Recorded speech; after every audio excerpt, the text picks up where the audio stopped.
शिथिल हो गए हैं। दाहिना पैर पूरा शिथिल है और बाएं पैर का घुटने तक का भाग शिथिल हो रहा है, शिथिल हो रहा है, शिथिल हो गया है। बाएं पैर का घुटने से कमर तक का भाग शिथिल हो रहा है, शिथिल हो रहा है, शिथिल हो गया है। दोनों पैर पूरी तरह से शिथिल हो गए हैं, शिथिल हो गए हैं। अब अपना ध्यान कमर के ऊपर नाभि तक के भाग पर लगाएं। वो स्वास्थ्य केंद्र है। उसके भीतर यकृत, प्लीहा, छोटी आंत, बड़ी आंत,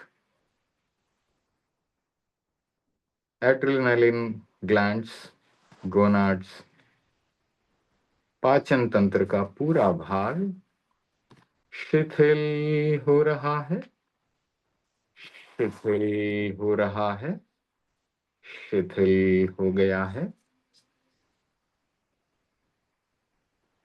नाभि का भाग, तेजस केंद्र, शिथिल हो रहा है, शिथिल हो रहा है, शिथिल हो गया है।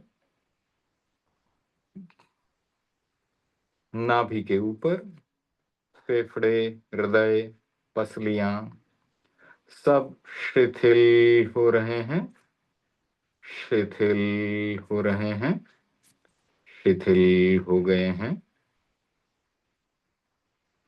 आगे का कंधे तक का भाग पूरा शिथिल हो रहा है, शिथिल हो गया है। अब पीठ के ऊपर ध्यान लगाएंगे। रीढ़ की हड्डी का अंतिम भाग, शक्ति केंद्र, शिथिल हो रहा है, शिथिल हो रहा है, शिथिल हो गया है। रीढ़ की हड्डी का भाग, पूरा स्नायु संस्थान और पीठ का पूरा भाग शिथिल हो रहा है, शिथिल हो गया है। अब अपना ध्यान दाहिने हाथ के अंगूठे पर लगाएंगे। दाहिने हाथ का अंगूठा शिथिल हो रहा है, शिथिल हो रहा है, शिथिल हो गया है। दाहिने हाथ की अंगुलियां, हथेली, पंजा, कलाई सब शिथिल हो रहे हैं, शिथिल हो रहे हैं, शिथिल हो गए हैं। दाहिने हाथ का कोहनी तक का भाग शिथिल हो रहा है, शिथिल हो रहा है, शिथिल हो गया है। दाहिने हाथ का कोहनी से कंधे तक का भाग शिथिल हो रहा है, शिथिल हो रहा है, शिथिल हो गया है। अब अपना ध्यान बाएं हाथ पर लगाएंगे। बाएं हाथ का अंगूठा शिथिल हो रहा है, शिथिल हो रहा है, शिथिल हो गया है। बाएं हाथ की अंगुलियां, पंजा, कलाई, हथेली सब शिथिल हो रहे हैं, शिथिल हो रहे हैं, शिथिल हो गए हैं। बाएं हाथ का कोहनी तक का भाग शिथिल हो रहा है, शिथिल हो रहा है, शिथिल हो गया है। बाएं हाथ का कोहनी से कंधे तक का भाग शिथिल हो रहा है, शिथिल हो रहा है, शिथिल हो गया है। दोनों कंधे शिथिल हो रहे हैं, शिथिल हो रहे हैं, शिथिल हो गए हैं। कंधे के ऊपर गर्दन का भाग, स्वर यंत्र, थायराइड ग्रंथि, पैराथाइड ग्रंथि, श्वास नली, भोजन नली, सब शिथिल हो रहे हैं, शिथिल हो गए हैं। गर्दन के ऊपर ठुड्डी का भाग, दोनों कपोल, दोनों गाल, जिह्वा जहां ब्रह्म केंद्र है, दंत पंक्तियां, तालु, सब शिथिल हो रहे हैं, शिथिल हो रहे हैं, शिथिल हो गए हैं। नाक का भाग जहां की प्राण केंद्र है, दोनों कान जहां की अप्रमाद केंद्र है, दोनों आंखें चक्षुष केंद्र, भ्रकुटी के बीचों बीच दर्शन केंद्र, सब शिथिल हो रहे हैं, शिथिल हो गए हैं। ललाट के बीचों बीच ज्योति केंद्र, ललाट का पूरा भाग, left brain, right brain, hypothalamus, चोटी का भाग, सब शिथिल हो रहे हैं, शिथिल हो गए हैं। पूरे शरीर में गहरी शिथिलता का अनुभव, पूरा शरीर शिथिल हो गया है, गहरी शांति का अनुभव। काय उत्सर्ग और शरीर प्रेक्षा। आत्मा भिन्न, शरीर भिन्न, दोनों की भिन्नता का अनुभव करें।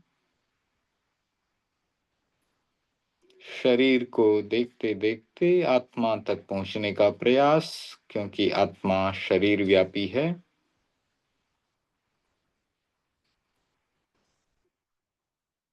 आत्मा भिन्न, शरीर भिन्न।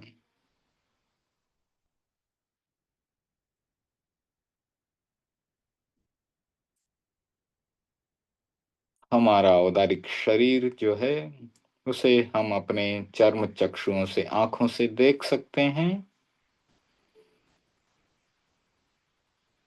तेजस शरीर उससे भी सूक्ष्म है, कार्बन शरीर उससे भी सूक्ष्म है, और आत्मा इन सब से सूक्ष्म है। इनको हमारी आंखों से नहीं देखा जा सकता, आत्मा का लेकिन अनुभव किया जा सकता है। आत्मा भिन्न, शरीर भिन्न, दोनों की भिन्नता का अनुभव करें।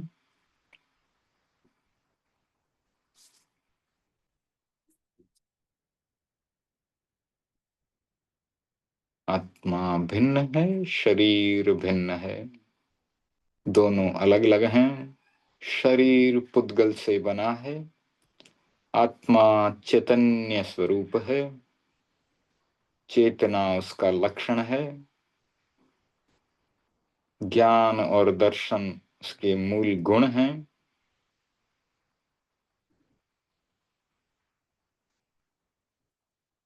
शरीर प्रेक्षा और कायोत्सर्ग के प्रयोग के बाद अंतर यात्रा का प्रयोग करेंगे। चोटी के भाग से रीढ़ की हड्डी के भीतर होकर रीढ़ की हड्डी के अंतिम भाग कर तक जाना है, फिर वापस ऊपर आना है। श्वास को लेते हुए एक खाली बाल्टी को चोटी से नीचे ले जाना है, रीढ़ की हड्डी से होते हुए अंतिम भाग पर जाएं, वहां पर शक्ति केंद्र से शक्तियां बाल्टी में भरें। श्वास छोड़ते हुए बाल्टी को ऊपर उठाना है, रीढ़ की हड्डी में से होते हुए ज्ञान केंद्र पर चोटी के भाग पर लाकर सारी शक्तियों को खाली कर दें। फिर से श्वास भरते हुए खाली बाल्टी नीचे ले जाएं, शक्ति केंद्र पर शक्तियों को भरे और श्वास छोड़ते हुए उसे ऊपर उठाएं, शक्तियों को ऊपर उठाएं और शक्तियों को ज्ञान केंद्र पर चोटी के भाग पर खाली कर दें। शक्तियों का ऊर्ध्वारोहण। जब शक्तियां शक्ति केंद्र पर रहती हैं तो वासना को बढ़ाती हैं। जब वे ज्ञान केंद्र पर आती हैं तो ज्ञान का विकास करती हैं। फिर से एक बार श्वास भरते हुए खाली बाल्टी को नीचे ले जाएंगे और शक्ति केंद्र से शक्तियों को भर के वापस श्वास छोड़ते हुए भरी हुई बाल्टी ऊपर ले जाएं और उसको चोटी के भाग पर खाली कर दें। फिर से एक बार प्रयोग करेंगे। श्वास भरते हुए खाली बाल्टी नीचे जा रही है, शक्ति केंद्र पर शक्तियों को इकट्ठा करें। श्वास छोड़ते हुए बाल्टी को ऊपर ले जाएं, भरी हुई बाल्टी को चोटी के भाग पर खाली कर दें। अब अपने ध्यान को नाक के अग्रभाग पर प्राण केंद्र पर लगाएं और आते जाते श्वास का अनुभव करें, आते जाते श्वास को देखें। जैसे चौकीदार बैंक के बाहर, दुकान के बाहर कुर्सी लगाकर बैठता है, उसी प्रकार अपने ध्यान को नाक के अग्रभाग पर बिठाएं। चौकीदार आते जाते ग्राहक को देखता है, वैसे ही श्वास को आते जाते देखें। प्रयत्न पूर्वक श्वास को लंबा किया जा सकता है। लंबा श्वास आ रहा है, लंबा श्वास जा रहा है।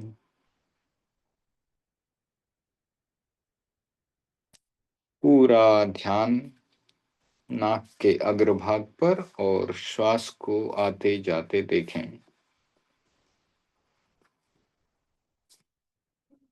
श्वास आ रहा है, श्वास जा रहा है। श्वास एक न्यूट्रल आलंबन है, निष्पक्ष आलंबन है, उससे कोई राग और द्वेष नहीं है। इसीलिए श्वास को देखा जाता है। श्वास को देखते देखते हम उस क्षण में राग और द्वेष से मुक्त रहते हैं। श्वास आ रहा है, श्वास जा रहा है। पूरा ध्यान श्वास के ऊपर।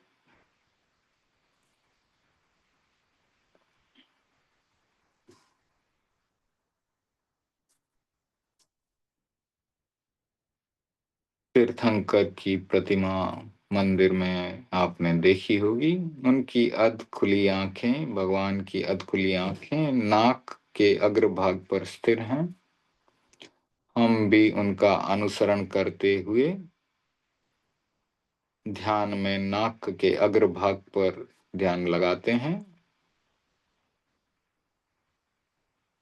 श्वास आ रहा है और श्वास जा रहा है। सिर्फ श्वास का अनुभव करें।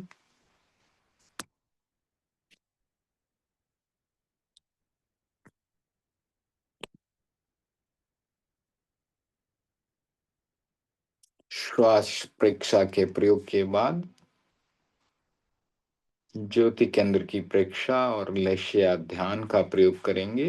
अपने ध्यान को ललाट के बीचों बीच ज्योति केंद्र पर लगाएं। वहां पर श्वेत रंग का ध्यान करें। पूर्णमासी का चांद, शरद पूर्णिमा की चांद की शीतल किरणें ललाट के बीचों बीच पड़ रही हैं। पूरे ललाट पर श्वेत चमकीली किरणें पड़ रही हैं। हमारे जीवन में शांति, समता और सरलता ला रही हैं। श्वेत रंग की चमकीली किरणें पूरे शरीर के चारों तरफ फैल रही हैं। श्वास के साथ भी श्वेत किरणें भीतर जा रही हैं, श्वास के साथ बाहर आ रही हैं। सब तरफ श्वेत रंग की चमकीली किरणें फैली हुई हैं। यह श्वेत रंग शांति का प्रतीक, युद्ध विराम के लिए भी सफेद रंग का झंडा फहराया जाता है। शांति, सहिष्णुता, समता, सरलता के विकास के लिए श्वेत रंग का ध्यान करते हैं। शुक्ल लेशिया के विकास के लिए श्वेत रंग का ध्यान करते हैं। धर्म ध्यान से शुक्ल ध्यान की तरफ गतिमान होने के लिए शुक्ल रंग का ध्यान करते हैं, श्वेत रंग का ध्यान करते हैं।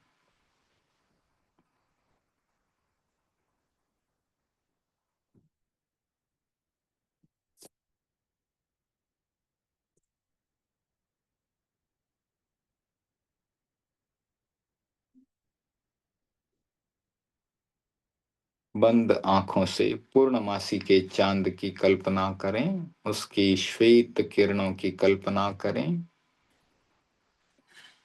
श्वेत चमकीली किरणें हमारे चारों तरफ फैली हुई हैं।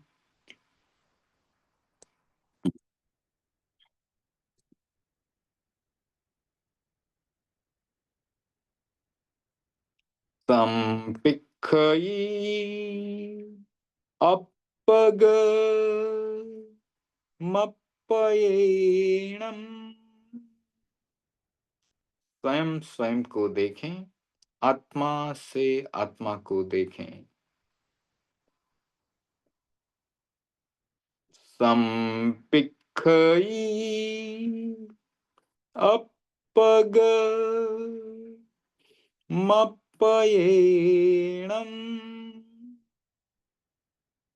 स्वयं स्वयं को देखें, आत्मा से आत्मा को देखें।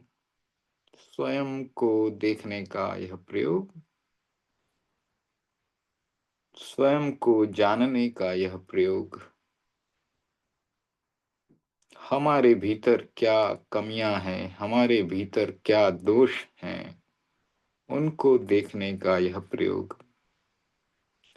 संपिक्खयी अपग मप्पयेणम। स्वयं स्वयं को देखें, आत्मा से आत्मा को देखें। ज्ञाता दृष्टा भाव से स्वयं को देखना। आहम सुविज्जा चरणम पमुखम। दुख मुक्ति के लिए विद्या और आचार का अनुशीलन करें। सभी जीव सुखी होना चाहते हैं और उसका ये सबसे छोटा और सुंदर सूत्र, विद्या यानी ज्ञान प्राप्त करें और उसके ऊपर आचरण करें, अनुशीलन करें। आहम सुविज्जा चरणम पमुखम। दुख मुक्ति के लिए विद्या और आचार का अनुशीलन करें। आहम सुविज्जा चरणम पमुखम। दुख मुक्ति के लिए विद्या और आचार का अनुशीलन करें। अपना सच में से जा, मैं भुवेषु कप्पये। स्वयं सत्य को खोजें और सबके साथ मैत्री करें। अपना सच में से जा मैत्तिम भुवेषु कप्पये। स्वयं सत्य को खोजें और सबके साथ मैत्री करें। अपना सच में से जा मैत्तिम भुवेषु कप्पये। भगवान ने स्वयं सत्य को खोजा, हमें भी अपना सत्य स्वयं खोजना है। सभी जीवों के साथ मैत्री करनी है। 84 लाख जीव योनि से मेरी मैत्री है, कोई मेरा शत्रु नहीं है। एगो में सासो अप्पा नान दंसन संजुआ। शेषा में बाहिरा भावा सब्बे संजोग लक्षणा। एक आत्मा शाश्वत है जो ज्ञान और दर्शन लक्षणों वाली है। बाकी सब बाहरी भाव संयोग और वियोग लक्षणों से युक्त हैं। जिसका संयोग होगा उसका वियोग भी होता है। एगो में सासो अप्पा नान दंसन संजुआ। शेषा में बाहिरा भावा सब्बे संजोग लक्षणा। एक मेरी आत्मा शाश्वत है जो ज्ञान और दर्शन लक्षणों वाली है। शेष सभी बाहरी भाव संयोग और वियोग लक्षणों वाले हैं। एगो में सासो अप्पा नान दंसन संजुआ। शेषा में बाहिरा भावा सब्बे संजोग लक्षणा। एक आत्मा शाश्वत है, ज्ञान और दर्शन लक्षणों वाली है। बाकी सभी बाहरी भाव संयोग और वियोग लक्षणों वाले हैं।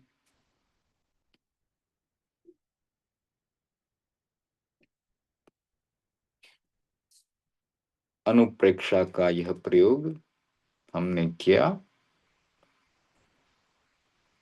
अब 2-3 लंबे श्वास लेते हुए ध्यान को संपन्न कर सकते हैं और धीमे धीमे कोमलता से अपनी आंखें खोल सकते हैं। शरण सूत्र का उच्चारण करेंगे। अर्हन्ते शरणं पवज्जामि, सिद्धे शरणं पवज्जामि, साहु शरणं पवज्जामि, केवलीपनत्तं धम्मं शरणं पवज्जामि। अर्हन्ते शरणं पवज्जामि, सिद्धे शरणं पवज्जामि, साहु शरणं पवज्जामि, केवलीपनत्तं धम्मं शरणं पवज्जामि। अर्हन्ते शरणं पवज्जामि, सिद्धे शरणं पवज्जामि, साहु शरणं पवज्जामि, केवलीपनत्तं धम्मं शरणं पवज्जामि। ध्यान के प्रयोग के बाद अब स्वाध्याय का क्रम शुरू करेंगे। आज नए विषय पे चर्चा करनी है। जीव और अजीव आचार्य श्री महाप्रज्ञ जी द्वारा लिखी हुई एक बहुत ही अच्छी पुस्तक है और इसमें तत्व ज्ञान के 25 बोल आते हैं। तो आचार्य श्री महाप्रज्ञ जी ने यहाँ पर बताया है कि तत्व ज्ञान की जानकारी बहुत ही जरूरी है। 10वें कालिक में बताया जाता है, पढ़मम नाणम तवो दया, यानी जब हम ज्ञान प्राप्त करेंगे तब हम दया का पालन कर सकेंगे। हमें जीव और अजीव के बारे में जानना जरूरी है, क्योंकि जैन धर्म अहिंसा धर्म भी कहा जाता है। यह अहिंसा के सिद्धांतों पर चलने वाला धर्म है, और जब हम जीव और अजीव के बारे में जानकारी प्राप्त करेंगे तभी तो हम दया का पालन कर सकेंगे। तो 10वें कालिक में भगवान महावीर ने आगे बताया, जो जीवे वी न याणाई, अजीवे वी न याणई, जीवा जीवे अणायंतो, जीवा जीवे अयानंतो, कहम सो नाही ही संजमम। जो जीव के बारे में नहीं जानता, अजीव के बारे में नहीं जानता, जीव और अजीव दोनों के बारे में नहीं जानता, तो वह संयम का कैसे पालन करेगा। तो जैन धर्म संयम का धर्म है, हिंसा का धर्म है। हम मंगल पाठ में हमेशा कहते हैं, धम्मो मंगलम किट्ठम, अहिंसा संयमो तवो। तो ये अहिंसा संयम और तप का धर्म है। तो हमें जीव और अजीव के बारे में जानना जरूरी है। तो पहले बोल में बताया गया कि पहले बोले गति 4, नरक गति, तिरंच गति, मनुष्य गति और देव गति।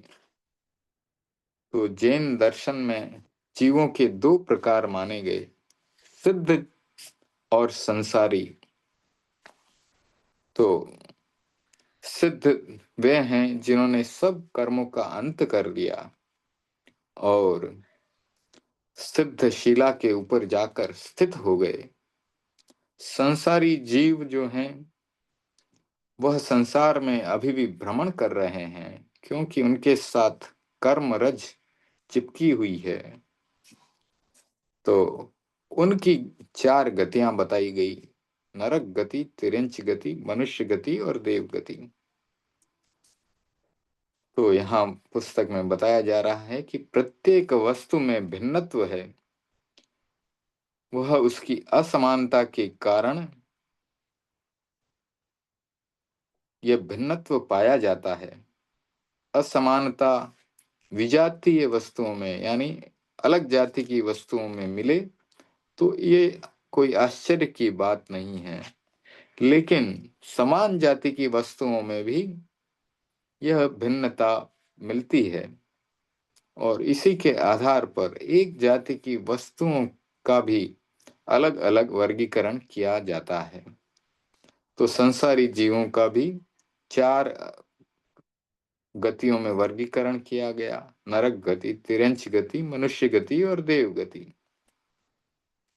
जीव का लक्षण बताया गया, चेतना या उपयोग। यह सिर्फ जीव में मिलता है, और सामान्य रूप से चेतना की दृष्टि से सब जीव समान है, क्योंकि सभी जीवों में चेतना है, वे एक ही जाति के हैं। पर सब में आत्मा की शुद्धि समान नहीं होती, अलग अलग होती है। इसलिए जीवों के 2 वर्ग बताए गए, सिद्ध और संसारी। सिद्धों के बारे में बताया गया कि जो आत्माएं कर्मरज को धोकर मांझ कर पूर्ण रूप से उज्जवल बन गई, उन्हें सिद्ध कहा गया। ऐसी आत्माएं भी अनंत हैं, और ये सिद्ध आत्माएं लोक के एकदम ऊपरी भाग में रहती हैं। उनके न जन्म होता है, न बुढ़ापा आता है, न कोई शोक है, न उनके कोई डर है, ये सब उनके नहीं होता। प्रत्येक सिद्ध का आत्मा का विकास एक जैसा है, लेकिन सिद्धों के फिर भी 15 भेद बताए गए। यह भेद उनकी अंतिम अवस्था के हैं, जब केवल ज्ञान प्राप्त करके अंतिम समय में योगों को रोक करके अयोगी जब बन गए और मुक्त हुए, उस समय उनकी अवस्था कैसी थी? क्या वे गृहस्थ के वेश में थे? अगर गृहस्थ के वेश में थे तो उन्हें गृहलिंगी कहा गया। जैन मुनि के वेश में थे तो उन्हें स्वलिंगी सिद्ध कहा गया। अन्य साधुओं के वेश में मुक्ति पाने वाले अन्य लिंगी सिद्ध कहलाए। तो इस प्रकार से उनके 15 भेद होते हैं, उनकी चर्चा अलग से बाद में कर सकते हैं। स्त्री जन्म में स्त्रीलिंग सिद्ध, पुरुष जन्म में पुल्लिंग सिद्ध, और कृत्रिम कृत्रिम रूप से जो नपुंसक होकर के सिद्ध हुए उन्हें नपुंसक लिंगी सिद्ध कहा गया। तो इस प्रकार से अलग अलग 15 भेद बताए गए हैं। सिद्ध होने के पश्चात उनका संसार चक्र जो है सदा के लिए समाप्त हो गया, वे फिर से जन्म नहीं लेते। तो यहाँ एक श्लोक दिया गया है, दग्धे बीजे यथात्यंतम प्रादुर्भवति नांकुरः कर्म बीजे तथा दग्धे न ह्रोति भवांकुरः। यानी जो बीज होता है, अगर उसको सेक लिया जाए आग के ऊपर तो उसमें अंकुर जो होता है वो नष्ट हो जाता है, उसका फिर पेड़ नहीं बनता, वो उगता नहीं है। उसी प्रकार से जब कर्म रूपी बीज जो है, कर्मों का क्षय हो जाता है, तब फिर से उसको जन्म नहीं लेना पड़ता, जीव को भवांकुर यानी भव भ्रमण नहीं करना पड़ता। जलाकर खाक किए हुए बीज में अंकुर पैदा नहीं होता, वैसे ही कर्म के क्षय हो जाने पर आत्मा में जन्म मृत्यु की परंपरा समाप्त हो जाती है, उसे फिर से पैदा नहीं होना पड़ता। लेकिन जिन जीवों में कर्म मल लगा हुआ होता है, वे जीव संसारी कहलाते हैं। और संसारी जीव विविध प्रकार के कर्म पुद्गलों से जकड़े हुए होते हैं। आपको पता ही है 8 प्रकार के कर्म होते हैं, उनकी भी चर्चा बाद में करेंगे। तो उन कर्मों के होने से उनकी स्थिति एक जैसी नहीं होती। कोई जीव 1 इंद्रिय वाला है तो कोई 5 इंद्रिय वाला है, कोई त्रस है तो कोई स्थावर है, कोई संगी है यानी मन के साथ है तो कोई असंगी है, बिना मन वाला है। तो इस प्रकार संसारी जीवों की कई श्रेणियां की जा सकती हैं। हम जानते हैं कि आत्मा, जो शुद्ध आत्मा है, जो हमारे भीतर भी है, वह तो अमर है। उसे कोई मार नहीं सकता, काट नहीं सकता, जला नहीं सकता। तो फिर भी हम व्यवहार रूप में कहते हैं अमुक व्यक्ति मर गया या अमुक व्यक्ति जन्म लिया है। बच्चा जन्म भी लेता है और जवान होकर बूढ़ा होकर मरता भी है। तो यह सब हम जानते हैं। अमर पदार्थ की मृत्यु नहीं होती और मृत्यु हुए बिना कोई पैदा नहीं होता। तो फिर अमर आत्मा का मरण एवं जन्म कैसे होता है, यह प्रश्न उठता है। तो जन्म और मरण से आत्मा का अस्तित्व नहीं मिटता। ये तो आत्मा की अवस्थाएं हैं, आत्मा की पर्याय है। और आत्मा एक जन्म स्थिति से दूसरी जन्म स्थिति में पहुंचने वाली होती है। संसारी जीवों की मुख्य जो स्थितियां होती है, भव स्थिति भी कहा जाता है, जन्म स्थिति भी कहा जाता है। वे 4 होती हैं, नरक गति, तिर्यंच गति, मनुष्य गति और देव गति। यहाँ गति का एक अर्थ हम चलना करते हैं, एक स्थान से दूसरे स्थान पर जाना, यह गति का अर्थ है। परंतु यहाँ पर जो गति शब्द आया है, उसका व्यवहार एक जन्म स्थिति से दूसरी जन्म स्थिति को या एक अवस्था से दूसरी अवस्था को पाने के अर्थ में होता है। जैसे मनुष्य अवस्था में जीव मनुष्य गति कहलाता है, वही जीव तिरिंच अवस्था में है तो तिरिंच गति कहलाता है।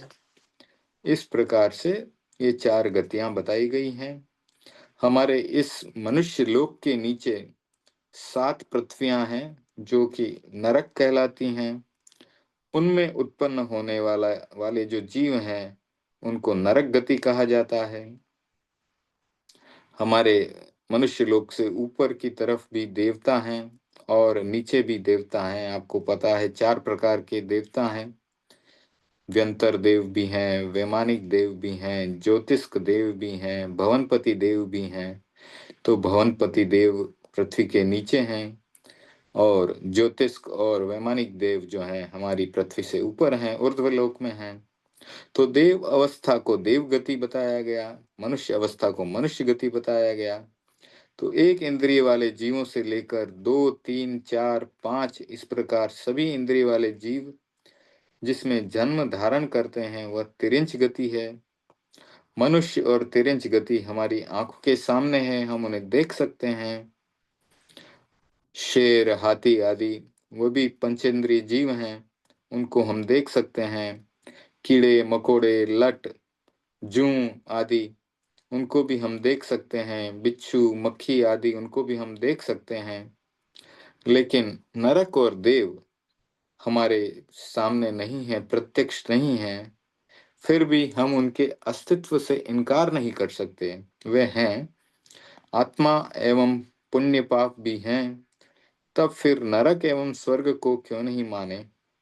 संसार के सब जीव अपने गति नाम कर्म के उदय से इन गतियों में परिभ्रमण करते रहते हैं, घूमते रहते हैं, जब तक कि उनको मुक्ति न मिल जाए। तो नरक गति के बारे में बताया जाता है कि 7 नरक हैं। रत्न प्रभा, शर्करा प्रभा, बालुका प्रभा, पंक प्रभा, धूम प्रभा, तम प्रभा और महातम प्रभा। ये 7 पृथ्वियां जो हैं वे नीचे के लोक में हैं। इनमें जो जीव उत्पन्न होते हैं वे नारक कहलाते हैं। तो यह है नरक गति। तिर्यंच गति 1 इंद्रिय, 2 इंद्रिय, 3 इंद्रिय, 4 इंद्रिय वाले जीव तथा 5 इंद्रिय वाले में स्थलचर जो भूमि पर चलते हैं, खेचर जो आकाश में उड़ने वाले हैं, जलचर जो कि पानी में रहने वाले हैं, ये सभी जीव तिर्यंच कहलाते हैं मनुष्य को छोड़कर। तो यह हुई तिर्यंच गति। मनुष्य गति, मनुष्य की अवस्था को प्राप्त करना मनुष्य गति है। मनुष्य भी 2 प्रकार के होते हैं, संगी और असंगी। जिन मनुष्यों के मन होता है वे संगी कहलाते हैं और जिनके मन नहीं होता वे असंगी कहलाते हैं। संगी मनुष्य गर्भ से उत्पन्न होते हैं और असंगी मनुष्य बताया जाता है कि मनुष्य जाति के ही मल मूत्र श्लेष्म आदि 14 स्थानों से पैदा होते हैं। ये बहुत ही सूक्ष्म होते हैं, इसलिए हमको दिखाई नहीं देते हैं।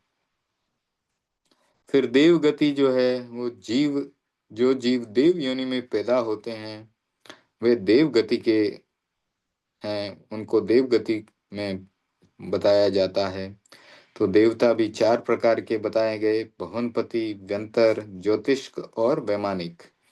सभी संसारी जीव अपने किए हुए कर्मों के अनुसार एक गति में से दूसरी गति में जाते हैं। यह परिवर्तन होता रहता है। जैसे एक ही जीव कभी मनुष्य बन सकता है, कभी देवता बन सकता है, कभी तिर्यंच भी बन सकता है और कभी नरक भी बन सकता है। तो प्रश्न उठता है, जीव एक जन्म से दूसरे जन्म में एक गति से दूसरी गति में जाने के समय कैसे जाता है। आयुष्य जैसे पूरा हुआ यहाँ पर, तो वो दूसरी गति में दूसरी जगह जन्म लेता है तो कैसे जाता है। तो बताया गया कि जीव एक जन्म से दूसरे जन्म में जाने के लिए जो गति करता है उसका नाम है अंतराल गति। वह 2 प्रकार की होती है, ऋजु गति और वक्र गति। इस अंतराल गति के समय में ये हमारा स्थूल शरीर नहीं होता साथ में, वह तो मृत्यु के समय यहीं छूट जाता है और आत्मा के साथ कार्मण शरीर और तेजस शरीर, ये 2 सूक्ष्म शरीर जीव के, संसारी जीव के हर समय साथ में रहते हैं और अंतराल गति में भी कार्मण शरीर और तेजस शरीर जाता है। उस समय गति का साधन है कार्मण शरीर। तो पहले वाले शरीर को पूर्व शरीर को छोड़कर दूसरे स्थान में जाने वाले जीव दो प्रकार के होते हैं। एक वे जो स्थूल एवं सूक्ष्म दोनों प्रकार के शरीरों को सदा के लिए छोड़कर दूसरे स्थान में चले जाते हैं। दूसरे वे जो पहले के स्थूल शरीर को छोड़कर नए स्थूल शरीर को धारण करने के लिए जाते हैं। तो जो जीव मुक्त होते हैं वे सब प्रकार के शरीरों को छोड़ देते हैं। उनके स्थूल शरीर भी नहीं होता और सूक्ष्म शरीर तेजस और कार्बन वह भी नहीं रहता। तो वे सिद्ध हो जाते हैं। और दूसरे प्रकार के जीव जिनके तेजस और कार्बन शरीर साथ में हैं वे संसारी जीव कहलाते हैं। मोक्ष गति में जाने वाले जीव ऋजु गति से ही जाते हैं। दो प्रकार की गति बताई गई, ऋजु गति और वक्र गति। तो जो सिद्ध होने वाले जीव हैं वे जहां पर बैठे हैं वहां से सीधे एकदम सीधे ऊपर चले जाते हैं और सिद्ध शिला के ऊपर लोकांत पर जाकर स्थिर हो जाते हैं। ये जीव कहीं भी टेढ़े मेढ़े नहीं घूमते, एकदम सीधे ऊपर चले जाते हैं। तो मोक्ष गति में जाने वाले जीव ऋजु गति से ही जाते हैं, वक्र गति से नहीं जाते। पुनर्जन्म के लिए स्थानांतर में जाने वाले जीवों की ऋजु गति और वक्र गति दोनों प्रकार की गतियां होती है। ऋजु गति और वक्र गति का आधार होता है उत्पत्ति क्षेत्र। आपने लोक का चित्र देखा होगा, वह कैसा है? वह इस प्रकार का है कि नीचे एक सिकोरा, जैसे चाय पीने का सिकोरा होता है, वो उल्टा रखा है। फिर उसके ऊपर दूसरा सिकोरा सीधा रखा है। फिर तीसरा सिकोरा उल्टा रखा है। तो इस प्रकार से जैसे कि एक आदमी कमर के ऊपर हाथ रख करके खड़ा है, दोनों पैर उसके थोड़े फैले हुए हैं, उस प्रकार का लोक का आकार है। तो उसमें सिर्फ ऋजु गति से जाने से काम नहीं चलता, क्योंकि किस स्थान पर उत्पन्न होना है वह जिस स्थान से जीव गति कर रहा है उससे सम श्रेणी में एक सीध में हो या ना हो। ऐसा हो सकता है कि वह एक सीध में ना हो। तो जब उत्पत्ति क्षेत्र जो है मृत्यु क्षेत्र की सम श्रेणी में होता है, एक सीध में होता है, तो जीव एक ही समय में वहां पहुंच जाता है, ऋजु गति से पहुंच जाता है। लेकिन यदि उत्पत्ति क्षेत्र जो है विषम श्रेणी में होता है, वहां पर सीधे नहीं पहुंचा जा सकता, तो वहां पहुंचने में जीव को एक दो या तीन घुमाव करने पड़ते हैं, मोड़ लेना पड़ता है। ऋजु गति से जाने के समय जीव को नया प्रयत्न नहीं करना पड़ता। वह पहले के शरीर को छोड़ता है, तब उसे उस पहले के शरीर से उत्पन्न वेग मिलता है और वह धनुष में से जैसे बाण छूटता है, बंदूक में से जैसे गोली छूटती है, सीधा नए स्थान पर पहुंच जाता है। वक्र गति जो होती है वह घुमाव वाली होती है। इसमें घूमने का स्थान आते ही पहले की देह, पहले की शरीर से जो पैदा हुआ वेग जो है वो मंद पड़ जाता है, कम हो जाता है और सूक्ष्म शरीर कार्बन शरीर के द्वारा वह नया प्रयत्न करता है घुमाव लेने के लिए। तो यह कार्बन योग कहलाता है। घुमाव के स्थान में जीव कार्बन योग के द्वारा नया प्रयत्न करके अपने गंतव्य स्थान पर जहां जन्म लेता है वहां पहुंच जाता है। तो अंतराल गति का कालमान जो है जगन्य कम से कम एक समय का है और उत्कृष्ट जो है 4 समय का है। जब ऋजु गति होती है तब एक समय में वह वहां पर नए जन्म स्थान पर पहुंच जाता है। लेकिन जब वक्र गति होती है तब 2 समय, 3 समय या 4 समय लगते हैं। कितने घुमाव हैं तो उसके अनुसार उसके ऊपर आधारित यह समय है।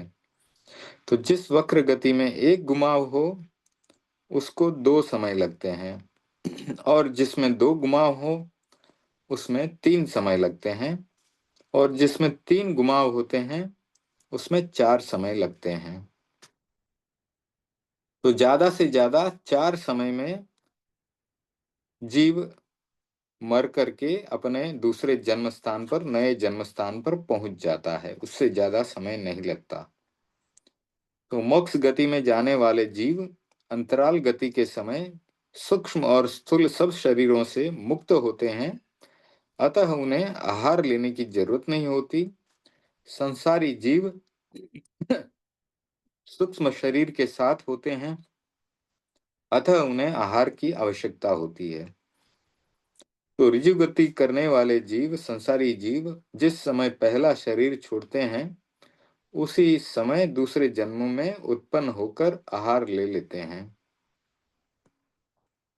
किंतु जब 2 समय की एक घुमाव वाली वक्र गति होती है तो उसमें पहला समय जो है अनाहारक रहते हैं, आहार नहीं करते हैं, दूसरा समय वहां पर पहुंचकर नए जन्म स्थान पर आहारक होते हैं, आहार ले लेते हैं।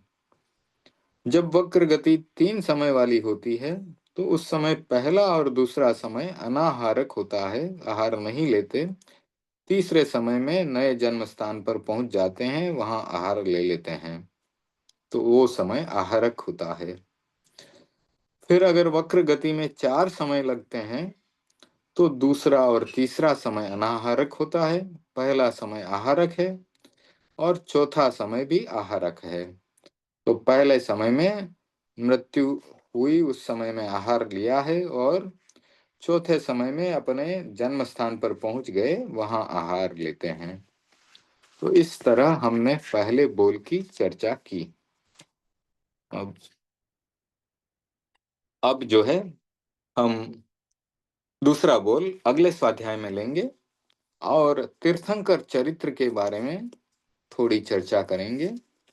यह पुस्तक शासन स्तंभ मुनि श्री सुमेरमल जी स्वामी के द्वारा लिखी गई है।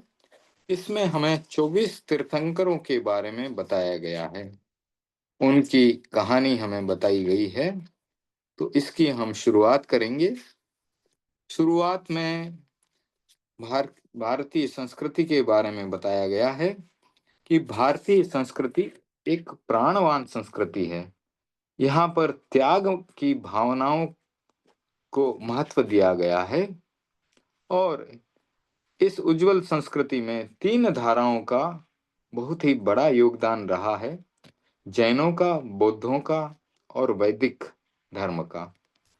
ये तीनों ही धाराएं भारत भूमि पर इन्होंने जन्म लिया, पल्लवित व पुष्पित हुई, यानी आगे बढ़ी।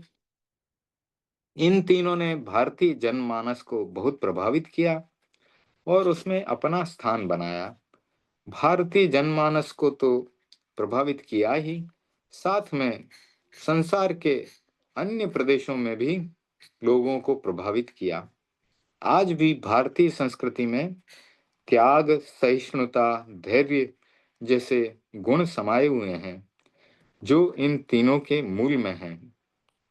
जैन धर्म विश्व का बहुत ही प्राचीनतम धर्म है, सबसे पुराना धर्म भी कह सकते हैं, क्योंकि यह तो अनंत काल से चक्र चलता आ रहा है समय का। कभी उत्सर्पणी काल चलता है, कभी अवसर्पणी काल चलता है, और हर युग में जैन धर्म किसी न किसी रूप में तीर्थंकरों के द्वारा प्रतिपादित होता है। जैन धर्म का नाम, ये जो जैन धर्म है वह नया हो सकता है।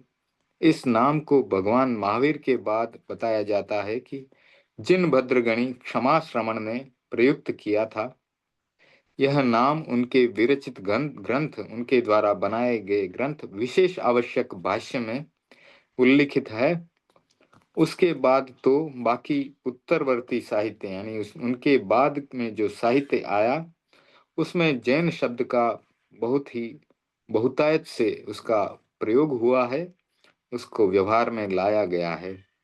इससे पूर्व भगवान ऋषभ से भगवान महावीर तक के यह विभिन्न नामों से अभिहित होता रहा, यानी विभिन्न नामों से बुलाया गया। प्रारंभ में उसका नाम श्रमण धर्म भी था, फिर अरहत धर्म के नाम से भी पुकारा गया। भगवान महावीर के युग में उसे निर्ग्रंथ धर्म भी कहा जाता है। तो सत्य की उपलब्धि में प्राचीन और नवीन का कोई महत्व नहीं होता। जिससे आत्म साक्षात्कार हो सके वही उपयोगी है।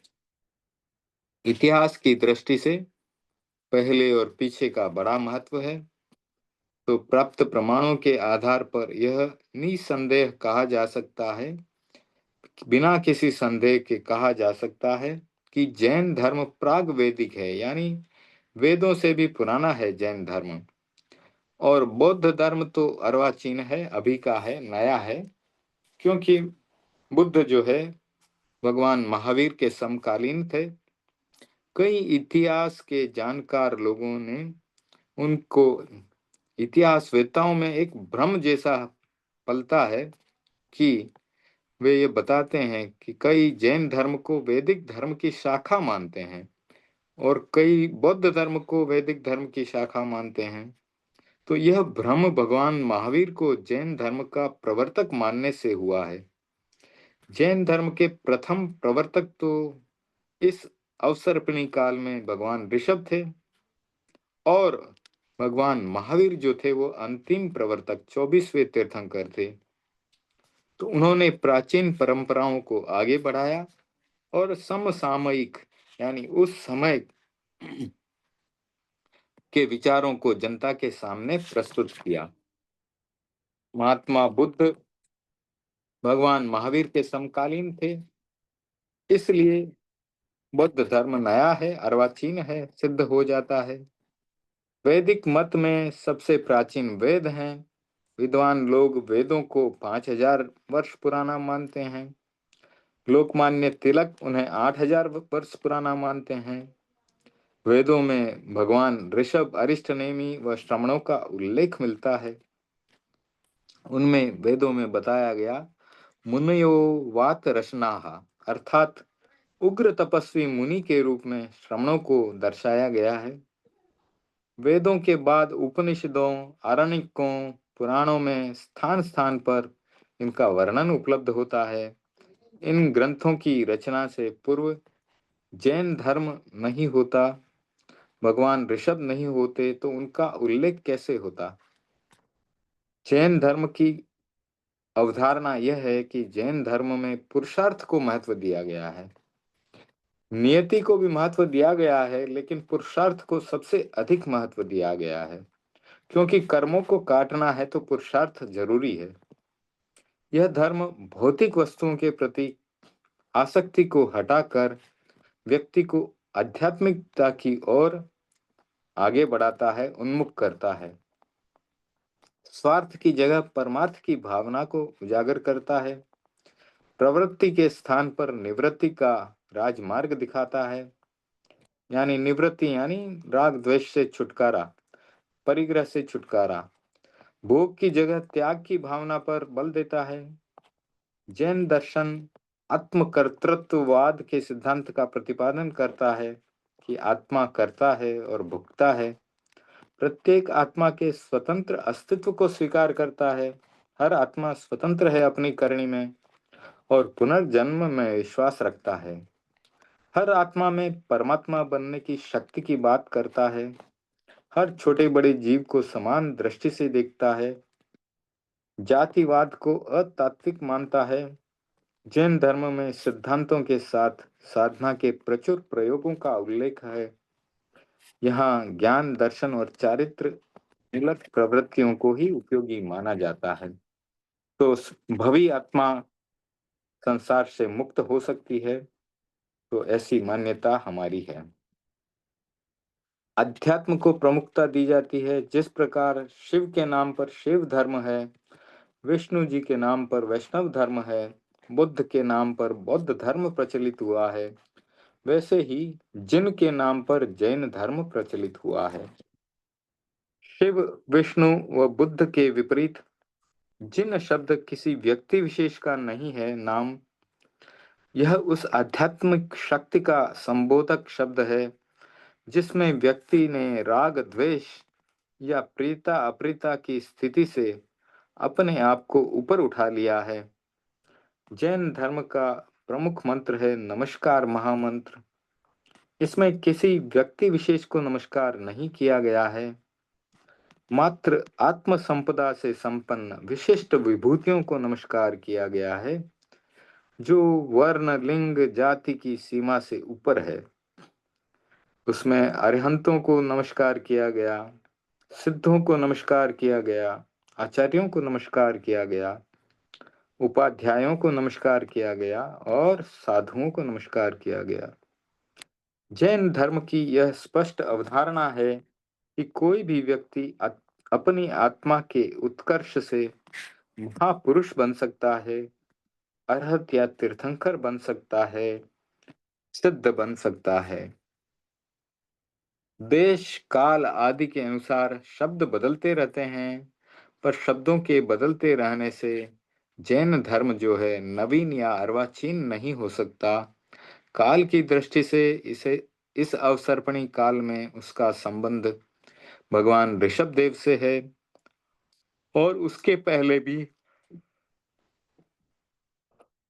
कई कई उत्सर्पणी अवसर्पणी होती रही है और हर उत्सर्पणी अवसर्पणी में तीर्थंकर जन्म लेते हैं और धर्म का प्रवर्तन करते हैं।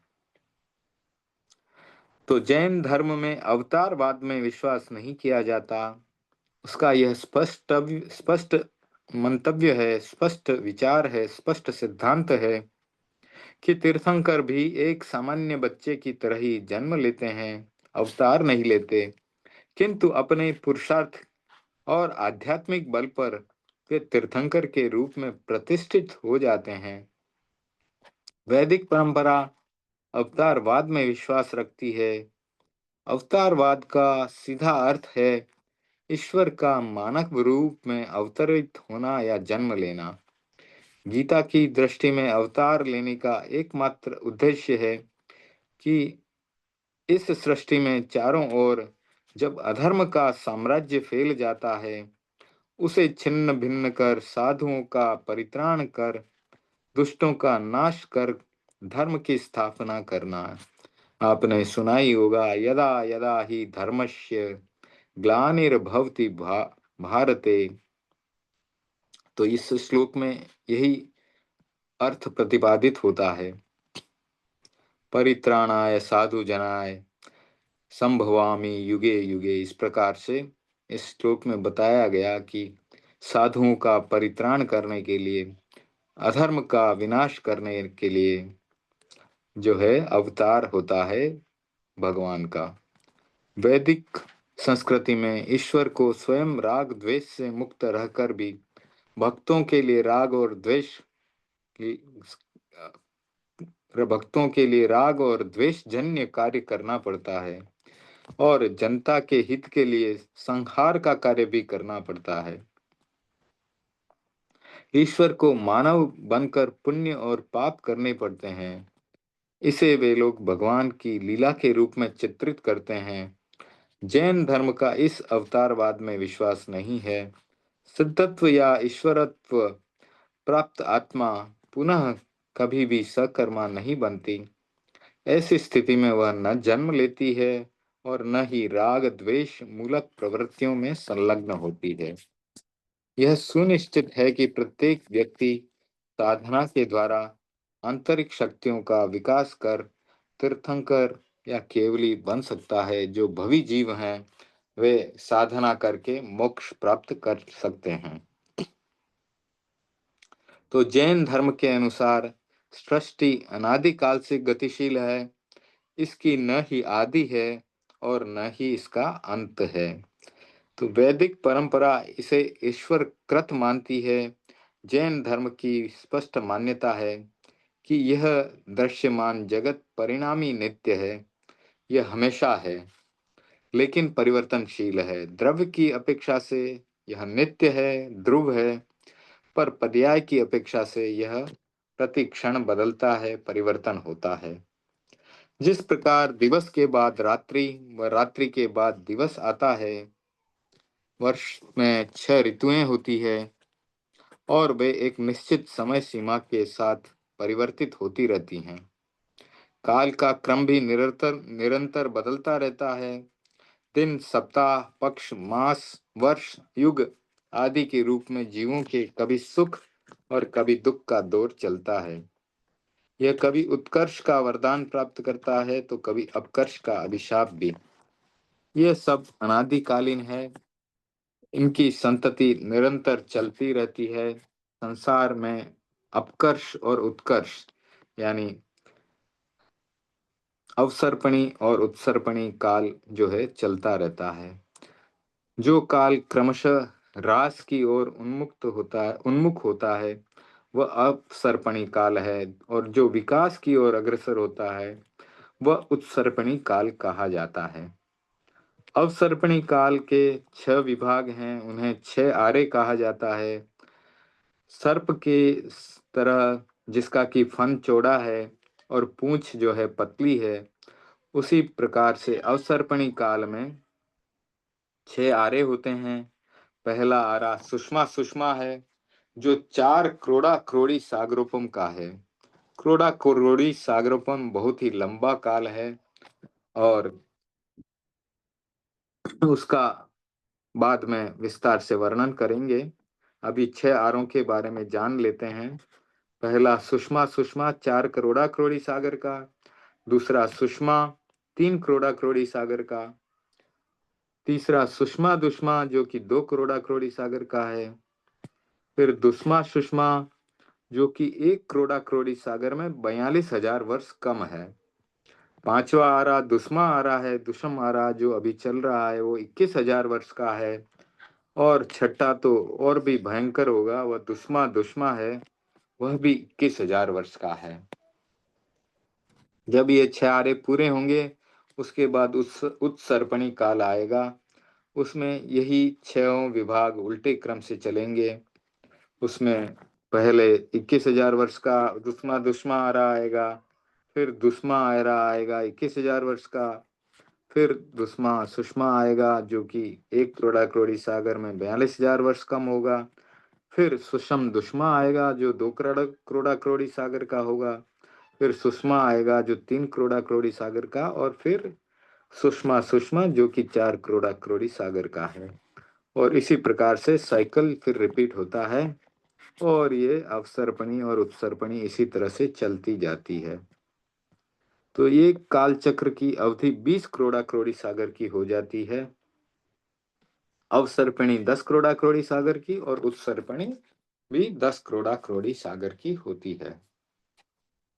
अब हम आगे पढ़ते हैं कि जो पहला सुषमा सुषमा आ रहा है, दूसरा सुषमा आ रहा है और तीसरा सुषमा दुष्मा आ रहा है, यह योगलिकों का युग होता है। इसमें योगलिक जो है जन्म लेते हैं और उसमें 3 आरे में योगलिकों का ही जो है जन्म और मृत्यु होती रहती है। योगलिक युग में क्या होता है, उसमें मनुष्य जो है श्रम के आदी नहीं होते हैं, वे काम नहीं करते हैं। उनकी सब आवश्यकता की पूर्ति कल्प वृक्षों से हो जाती है। उस समय में पृथ्वी बहुत ही उत्कृष्ट यानी बहुत अच्छे रूप रस गंध स्पर्श से युक्त थी, और योगलिक युग के मनुष्य जो होते थे उनको योगलिक कहा जाता था, क्योंकि वे युगल रूप में उत्पन्न होते थे। एक स्त्री और एक पुरुष इस प्रकार से दोनों साथ में जन्म लेते थे। उनको श्रम करने की जरूरत नहीं पड़ती थी। बिना श्रम किए ही खाने पीने रहने आदि की समस्त अपेक्षाएं कल्प वृक्षों से पूरी हो जाती थी। और कल्प वृक्ष भी इतने होते थे कि किसी को उन्हें अपने अधिकार में करने की जरूरत नहीं होती थी, इच्छा ही नहीं होती थी। जिस किसी को भूख लगी वृक्ष से फल तोड़ करके खा लिए, पत्ते तोड़े और पहन लिया वस्त्रों की तरह, फूल तोड़े और श्रृंगार सज्जा सज्जा कर ली, श्रृंगार के लिए आभूषण फूलों के बना लिए, कहीं कोई बाधा या तकलीफ नहीं थी। उन्हें किसी वस्तु का संग्रह इकट्ठा करने की भी जरूरत नहीं पड़ती थी। ये कल्प वृक्ष 10 प्रकार के होते थे जो उन योगलिकों के काम आते थे। तो वे 10 प्रकार के कल्प वृक्ष, उनके नाम ये हैं, इस प्रकार से हैं। मत्तंग नाम का कल्प वृक्ष जो है रस को देने वाला होता था। मृग भृगांग नाम का कल्प वृक्ष पात्र या भोजन देने वाला, भोजन करने के लिए जो पात्र होते हैं वो देने वाला होता था। त्रुटितांग आमोद प्रमोद के लिए वाद्य यंत्र देता था, जैसे वीणा है, बांसुरी है। दीपांग नाम का कल्प वृक्ष प्रकाश देता था। ज्योति नाम का कल्प वृक्ष गर्मी देता था। चित्रांग नाम का कल्प वृक्ष बहुत विविध तरह के पुष्प फूल देता था। चित्त रस नाम का कल्प वृक्ष अनेक प्रकार के रस देता था। माणियांग नाम का वृक्ष जो है चमकदार आभूषणों की पूर्ति करता था। गेहागार कल्प वृक्ष जो है घर के आकार वाला होता था। और अनग्न नाम का कल्प वृक्ष वस्त्र की पूर्ति करता था। तो इस प्रकार से यौगलिक लोगों के ये कल्प वृक्ष काम में आते थे। यौगलिक पुरुष एवं स्त्री का एक साथ जन्म होता था और दोनों एक ही साथ मृत्यु को प्राप्त होते थे। भाई बहन, पति पत्नी, माता पिता, पुत्र और पुत्री, इनके सिवाय और कोई पारिवारिक संबंध नहीं था और कोई रिश्ता नहीं था। राजा और प्रजा की कोई व्यवस्था नहीं थी। कोई समाज नहीं होता था। घर नहीं होते थे, गांव नहीं होते थे, कस्बे और शहर भी नहीं होते थे। संग्रह और विग्रह का कहीं कोई स्थान नहीं था। अस्त्र और शस्त्र नहीं होते थे। अग्नि नहीं होती थी उस समय। पका हुआ भोजन नहीं करते थे, कच्चे फल ही खाते थे। उनको रोग और बुढ़ापा नहीं आता था। और अपघात यानी अकाल मृत्यु नहीं होती थी। अपना पूरा आयुष्य पूरा करके फिर मरते थे। गाय, भैंस, घोड़े आदि पालतू पशु पशु नहीं होते थे। किसी प्रकार की शिक्षा या पढ़ाई नहीं होती थी। सामायिक पोषद आदि क्रियात्मक धर्म भी नहीं था। करोड़ पूर्व से अधिक आयुष्य होता था। और अस्सी मसी और कृषि जैसा कर्म नहीं था, कोई भी काम नहीं करते थे। योगलिकों का जीवन एक जैसा था। किसी से ईर्ष्या द्वेष नहीं था, ऊंच नीच की भावना नहीं थी। सभी समान रूप से प्रकृति की गोद में पलने वाले थे। जनसंख्या सीमित थी, बहुत ज्यादा नहीं थे लोग। हर युगल दंपति के एक ही युगल पुत्र और पुत्री उत्पन्न होती थी। बचपन में वे भाई बहन के रूप में रहते। जीवन के संध्या काल में वे युगल एक पुत्र पुत्री को जन्म देते और कुछ ही समय में मृत्यु को प्राप्त हो जाते। तो यह क्रम पूरे यौगिक काल में चलता रहता था। अवसर्पिणी के पहले, दूसरे और तीसरे आर्य के आधे से अधिक समय तक उपरोक्त व्यवस्था चलती रही। यानी तीसरे आर्य का जब आधा समय बीत गया,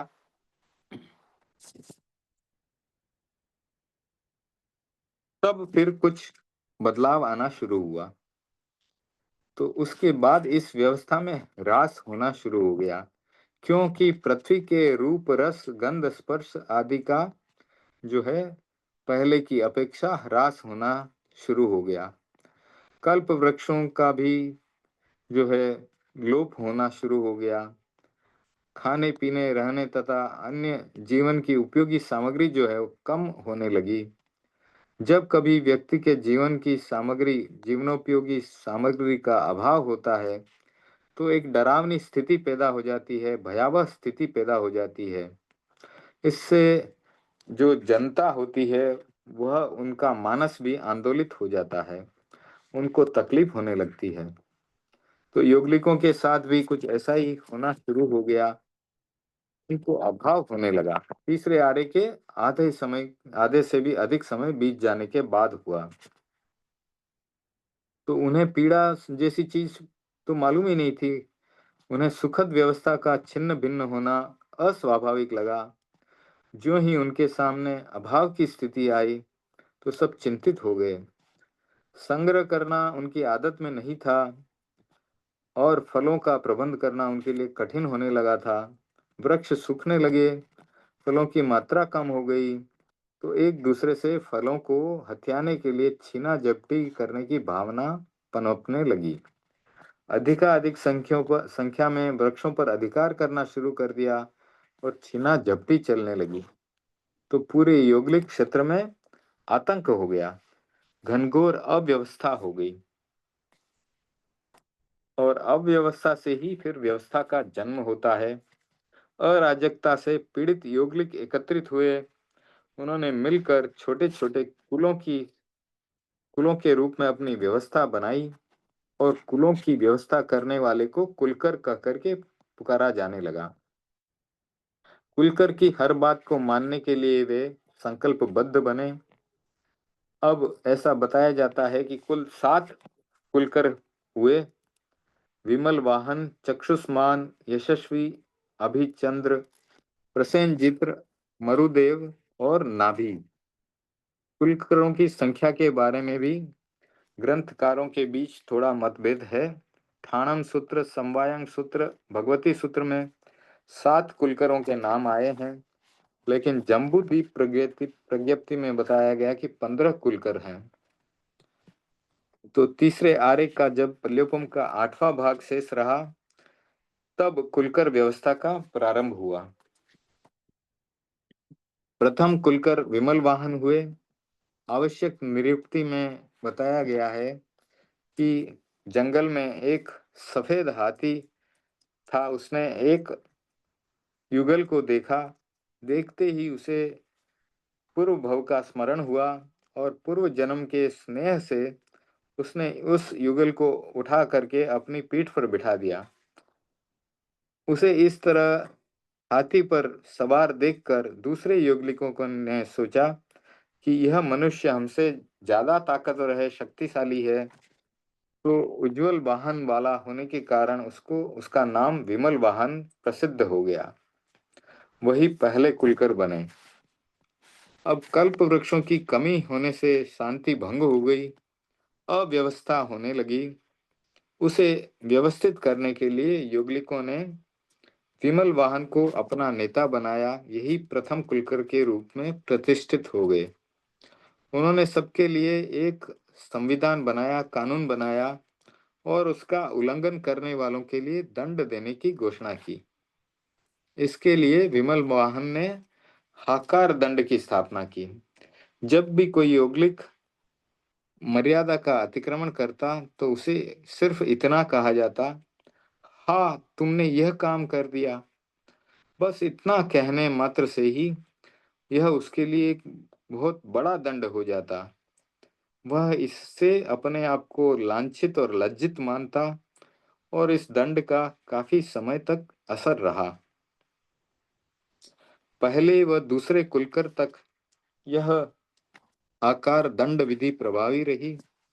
जब अपराधी को हाँ कहने से काम नहीं चला, तब कुछ उच्च स्वर में उसे माँ कहा जाता। माँ अर्थात मत करो। इससे लोग अपराध करना छोड़ देते। यह माकार दंड व्यवस्था तीसरे और चौथे कुलकर तक चली। बाद में हाकार और माकार के अप्रभावी निष्प्रभावी हो जाने से धिक्कार दंड व्यवस्था का आविर्भाव हुआ। यह व्यवस्था 5वें से 7वें कुलकर तक चलती रही। यौगिकों की समस्याओं को इन 3 दंड विधियों से खुलकर समय समय पर सुलझाते रहे। यौगिकों के सामने खाने पीने की समस्या थी। कल्प वृक्षों की कमी और उस कारण फलों की कमी के कारण ये दौर चल रहा था। उसका कोई सार्थक उपाय नहीं सोचा गया। इस कारण से ये दंड विधियां 7वें कुलकर नाभि के समय अप्रभावी हो गई, निस्तेज हो गई। उससे नियंत्रण ढीला हो गया। छीना झपटी में कायर में एकाएक बढ़ोतरी हो गई, बढ़ गई। छीना झपटी ज्यादा होने लगी। नाभि कुलकर के पास जो कि अंतिम कुलकर थे, आए दिन योगलिकों की समस्याएं आने लगी। उनका निराकरण न कर पाने के कारण नाभि जो है बहुत दुखी रहने लगे। उस समय भगवान ऋषभ का अवतरण होता है। अब तीर्थंकर की महत्ता बताई गई है कि उनका क्या महत्व है। जैन धर्म में सर्वथा कर्म मुक्ति, आत्मशक्ति संपन्न विभूति सिद्ध हैं। वह शरीर जन्म मरण भौतिक सुख दुख से मुक्त हैं। जैन साधना पद्धति का चरम लक्ष्य सिद्धत्व की प्राप्ति है। अरहत जो होते हैं जैन धर्म के मुखिया होते हैं, धुरी होते हैं। वे चार कर्म का क्षय कर सर्वज्ञ की भूमिका को प्राप्त करते हैं, केवल ज्ञान प्राप्त करते हैं। और अरहत ही जन कल्याण के महनीय उपक्रम के मुख्य संवाहक होते हैं। उनके द्वारा बोले गए हर बोल छद्मस्त मुनियों और धर्म शासन के लिए पथ दर्शक बन जाते हैं, रास्ता दिखाने वाले बनते हैं। इसी वजह से नमस्कार महामंत्र में अरहतों को सिद्धों की अपेक्षा संपूर्ण आत्म उज्ज्वलता होने पर भी अरहतों को पहले नमस्कार किया गया। अरहत जिन तीर्थंकर आदि पर्यायवाची शब्द हैं। सर्वज्ञ व तीर्थंकर में आत्म उपलब्धि की दृष्टि से कोई भी अंतर नहीं होता। दोनों केवल ज्ञान व केवल दर्शन उनको प्राप्त होता है। फिर भी दोनों में कुछ अंतर है, थोड़ा अंतर है। तीर्थंकर जो है पहले पद में है, नवकार मंत्र में पहले पद में है। सर्वज्ञ सर्वज्ञ जो होते हैं वे पांचवें पद में होते हैं। तीर्थंकर के नाम कर्म का उदय है। तीर्थंकर नाम कर्म कहलाता है। वह नाम कर्म सर्वज्ञ जो है साधारण रूप से क्षायिक भाव से जो है सर्वज्ञ बनते हैं। तीर्थंकर नरक व देव गति से आए हुए जीव ही बनते हैं। सर्वज्ञ चारों गतियों से आकर के बन सकते हैं। फिर वेदनीय कर्म शुभ अशुभ दोनों अवशिष्ट तीन अघाती कर्म एकांत शुभ होते हैं। तो जो तीर्थंकर होते हैं उनके वेदनीय कर्म शुभ और अशुभ दोनों हो सकते हैं, लेकिन अघाती कर्म जो हैं एकांत शुभ होते हैं। सर्वज्ञ जो होते हैं उनके आयुष्य जो है एकांत शुभ है। शेष कर्म जो है शुभ और अशुभ दोनों होते हैं। तीर्थंकर पहले दूसरे तीसरे पांचवें 11वें गुणस्थान को स्पर्श नहीं करते। सर्वज्ञ जो होते हैं सिर्फ 11वें गुणस्थान को स्पर्श नहीं करते। तीर्थंकर के केवली समुद्गात नहीं होता और सामान्य रूप से सर्वज्ञ के हो सकता है। तीर्थंकर का संस्थान जो है समचतुरस्त्र होता है और सर्वज्ञ का संस्थान जो संस्थान है वो कोई भी हो सकता है 6 संस्थानों में से। तीर्थंकर 15 कर्म भूमि में होते हैं और उसमें भी आर्य क्षेत्र में ही जन्म लेते हैं। और सर्वज्ञ बाकी सर्वज्ञ जो है साहारण की अपेक्षा से अड़ाई द्वीप में कहीं पे भी हो सकते हैं। दो तीर्थंकरों का मिलन नहीं होता, लेकिन दो सर्वज्ञों का मिलन हो सकता है। तीर्थंकर स्वयं बुद्ध होते हैं। स्वयं बुद्ध होते हैं मतलब वो स्वयं ही धर्म का प्रवर्तन करते हैं, स्वयं ही दीक्षा लेते हैं। जबकि सर्वज्ञ जो है स्वयं बुद्ध के साथ बुद्ध बोधित भी हो सकते हैं। तीर्थंकर के गणधर होते हैं, स्वयं बुद्ध के गणधर नहीं होते। तीर्थंकर संख्या में एक समय में कम से कम 20 और उत्कृष्ट 170 होते हैं। अभी इस पांचवें आर्य में भी पंच महाविद्य क्षेत्र में 20 तीर्थंकर विद्यमान हैं, विचरण कर रहे हैं। सर्वज्ञ जो हैं कम से कम 2 करोड़ होते हैं और ज्यादा से ज्यादा 9 करोड़ हो सकते हैं। तीर्थंकर की अवगाहना 7 हाथ उत्कृष्ट कम से कम 7 हाथ और उत्कृष्ट में 500 धनुष की होती है। सर्वज्ञ की कम से कम अवगाहना 2 हाथ की है और उत्कृष्ट 500 धनुष की होती है। आयु की बात करें तो तीर्थंकर कम से कम 72 वर्ष की आयु और उत्कृष्ट 84 लाख पूर्व की आयु होती है। सर्वज्ञ में जगन्य कम से कम आयु 9 वर्ष की और उत्कृष्ट करोड़ पूर्व की हो सकती है। तीर्थंकर के सामान्य रूप से उपसर्ग नहीं आते। भगवान महावीर को तेजोलिष्य का उपसर्ग सहना पड़ा, वो उसको एक अछेरा कहा जाता है, आश्चर्य कहा जाता है। सर्वज्ञ के उपसर्ग आ सकते हैं। तीर्थंकरों के 34 अतिशय होते हैं और 35 वचनातिशय होते हैं, जो कि साधारण सर्वज्ञ के नहीं होते हैं। तीर्थंकर अमूक होते हैं यानी बोलते हैं, जबकि सर्वज्ञ जो है मूक भी होते हैं, अमुक भी होते हैं, यानी कुछ सर्वज्ञ उपदेश देते हैं, कुछ सर्वज्ञ नहीं देते। तीर्थंकर चतुर्विध धर्म संघ की स्थापना करते हैं, सर्वज्ञ नहीं करते। तीर्थंकरों के 5 कल्याणक होते हैं, सर्वज्ञों के नहीं होते।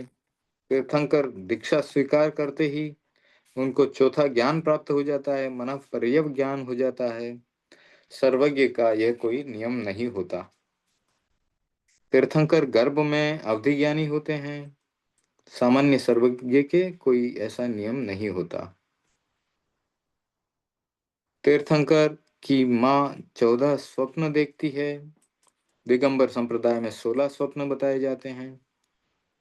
सामान्य सर्वज्ञ के ऐसा कोई नियम नहीं है। तीर्थंकर पूर्व जन्म में 2 भव से नियमतः सम्यक दृष्टि होते हैं, लेकिन सर्वज्ञों के ऐसा कोई नियम नहीं है।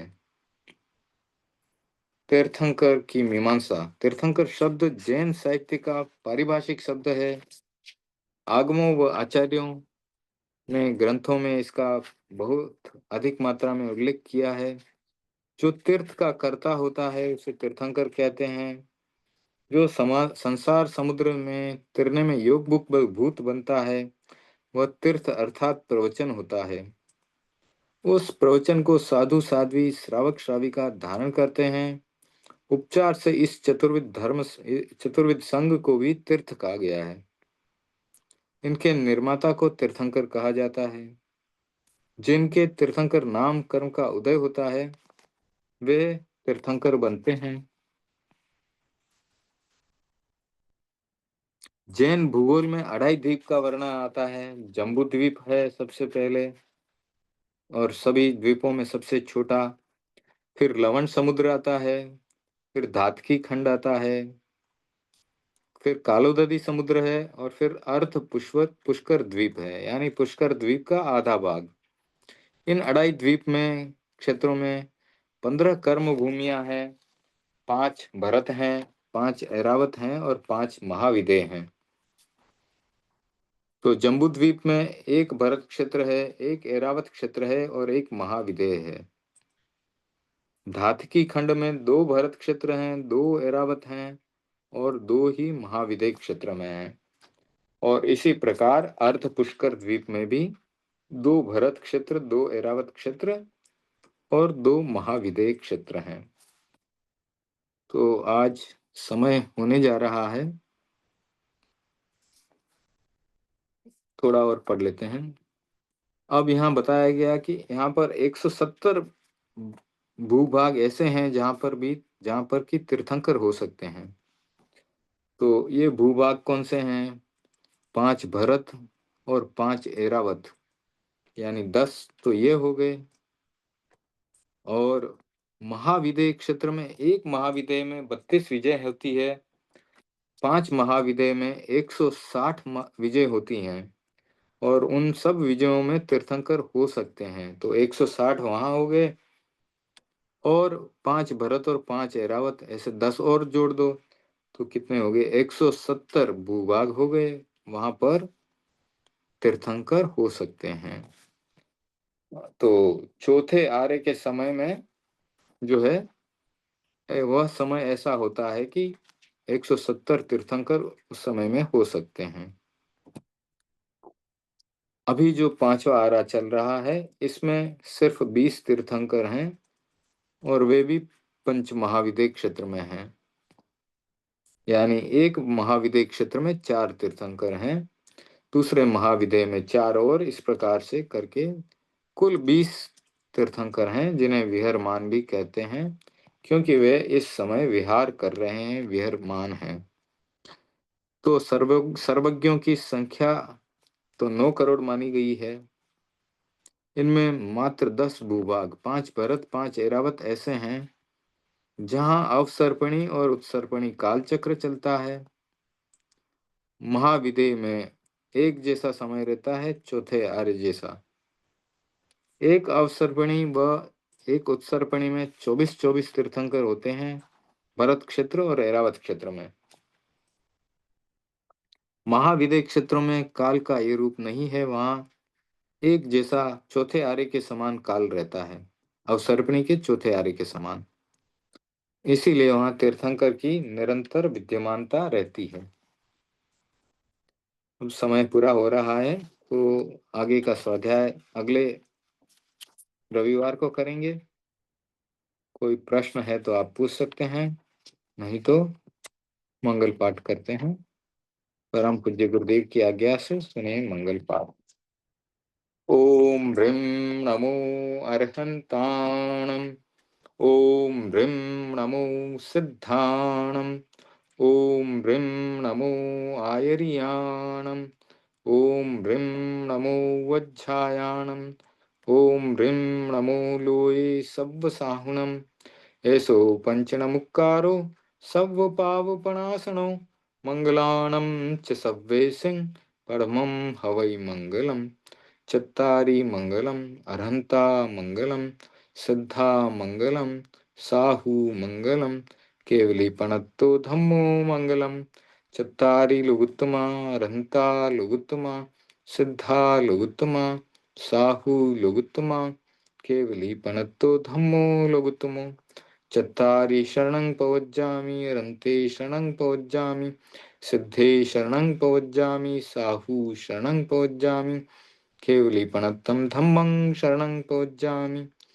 धम्मो मंगलमुक्किठम् अहिंसा संयमो तवो देवावितं नमन्सन्ति यस्य धम्मे सयामणो चैत्ता भारहं वासं चक्रवर्ती महेद्यो संति संति करे लोई पत्तो गई मनोत्तरम। देवदानव गंधर्वा जख रक्षस किन्नरा बम भयारिं नमन्सन्ति दुक्करं ये करन्ति तम्। सर्वमंगल मांगल्यम सर्वकल्याण कारणम प्रधानम सर्वधर्माणां जयनं जयति शासनम। मंगलम भगवान वीरो मंगलम गौतमो गणि मंगलम स्थूलिभद्राध्या जैन धर्मोस्तु मंगलम। मंगलम मतिमान भिक्षु मंगलम भारमल्लक मंगलम राय चंद्राध्या मंगलम तुलसी गुरु महाप्रज्ञोस्तु मंगलम। महाश्रमणोस्तु मंगलम तेरा पंथोस्तु मंगलम। विघ्नहरण मंगल करण स्वाम भिक्षुनो नाम गुण सुमरण किया सरे चिंत्या काम। विघ्नहरण मंगल करण स्वाम भिक्षुनो नाम गुण सुमरण किया सरे चिंत्या काम। विघ्नहरण मंगल करण स्वाम भिक्षुनो नाम गुण सुमरण किया सरे चिंत्या काम। अंगूठे अमृत बसे लब्धि तना भंडार श्री गुरु गौतम सुमरिये मन वांछित फल दातार। मन वांछित फल दातार उसगरम पासम पासम वंदामिकम गणमुक्कम। विषहर विष्णुनिन्नासम मंगल कल्याण आवासम विषहर फुल्लिंग मंतम कंठे धारे जयसियामणो तस् गहरोग मारी दुठ जरा जंती ऊसामम। चिट्ठौ दूरे मंतो तुझ प्रणामो विभव फलो होई नर तिरिये सुविजीवा पावंति न दुख दोगम। तुह सम्मत्ते लद्धे चिंतामणि कप पाय बहिये पावंती अभिज्ञानम जीवाय रामरम ठाणम। यह संतु महायशवत्ति वर निभरेण हियण ता देव दिज्य बोहिं भवे भवे पास जन चंद भवे भवे पास जन चंद। ओम अरहम जय जिनेन्द्र। आप सबको धन्यवाद जुड़ने के लिए। आज की मीटिंग यहीं संपन्न करेंगे। जय जिनेन्द्र। जय जिनेन्द्र। जय जिनेन्द्र। દિનેશજી સાથમાં છો? हाँ, गुरु कृपा देव गुरु ની कृपा છે। તમે કેમ છો? બસ મજામાં. ખૂબ ખૂબ અનુમોદના તમને. ખૂબ સરસ ધન્યવાદ. સ્વાધ્યાય કરાવો છો. કાલે હું ગઈ હતી અહીંયા આપણા એમાં ફાર્મમાં હા, મેડિટેશનમાં. હા. મેડિટેશનમાં. તો મેં એ હા. જ કીધું કે અમારા દિનેશજી ક્લાસીસ ચલાવે છે ને, તો અમે ત્યાં બી મેડિટેશન અમને સરસ કરાવે છે. હા. ઓકે. ત્યાં અમારી વાત થઈ હતી હા, બરોબર. અમિતભાઈ કે સાથ. હા, અમિતજી છે ત્યાં. આપ મિસિંગ છો પણ હા. જલ્દી હા. જલ્દી પ્રવાસ પૂરો કરીને પધારો. હા, જરૂર આવશું. શિક્ષા તમારે જો. ખૂબ ખૂબ હા. અનુમોદન. હા, ધન્યવાદ. ધન્યવાદ.